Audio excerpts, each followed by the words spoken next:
আমরা প্রায় দেখি বাজারের মিষ্টির দোকানগুলো আমার হিন্দু ভাইদের, বারবার সব চুল কাটে যে নাপিত, অধিকাংশ নাপিতের দোকানে আমার হিন্দু ভাইরা। আপনি চুল কাটতে পারবেন কিনা? পারবেন কিনা বলেন? পারবেন। তার দোকান থেকে দই মিষ্টি কিনতে পারবেন কিনা? হ্যাঁ, আমার মুসলিম ভাইয়ের দোকান থাকলে ওইটারে আমি বেশি প্রায়োরিটি দিব, কিন্তু যদি তাদের সার্ভিস নিতে চান, প্রোডাক্ট নিতে চান, পারবেন। তার দলিল সহিহ বুখারী, আম্মা জান আয়েশা রাদিয়াল্লাহু তাআলা আনহা বলেন, রাসূল সাল্লাল্লাহু আলাইহি ওয়াসাল্লাম এক ইহুদির কাছ থেকে জব কিনেছিল, যেটা দিয়ে রুটি বানায়। ওই জবের দাম দেওয়ার টাকা পয়সা নবীর কাছে ছিল না, ফলে নবী ওনার একটা পোশাককে মর্গেজ রেখেছিলেন, বন্ধক, যেদিন দাম দিব ওই দিন জামাটা ছুটায় নিয়ে যাব।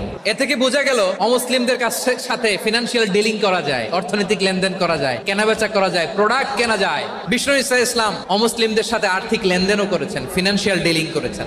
মিশরের বাদশা মুকাউকিস তিনি বিশ্বনবীকে বিশাল এক উপহারের ডালি পাঠিয়েছেন। মিশরের বাদশা মুকাউকিস ছিলেন ধর্মে খ্রিস্টান। কি উপহার দিয়েছিল আমার নবীকে? 1000 স্বর্ণ মুদ্রা, 2টা খ্রিস্টান দাসী, একজনের নাম মারিয়া বিনতে শামাউন আল কিবতিয়া, আরেকজনের নাম সিরিন বিনতে শামাউন আল কিবতিয়া। একজন খ্রিস্টান দাস 20 থান কাপড় জামা বানানোর জন্য, এরপরে একটা গাধা যেটার নাম ছিল উফাইর, আর একটা খচ্চর এটার নাম ছিল দুলদুল। তো এই যে সুপার পাওয়ার, খ্রিস্টান বাদশার কাছে নবী চিঠি লিখলেন, ওই খ্রিস্টান বাদশা আমার নবীকে উপহার দিল। বিশ্বনবী এই উপহারগুলো সানন্দে গ্রহণ করেছে। তাহলে অমুসলিম কেউ যদি আপনাকে উপহার দেয়, হালাল উপহার হলে আপনি গ্রহণ করতে পারবেন।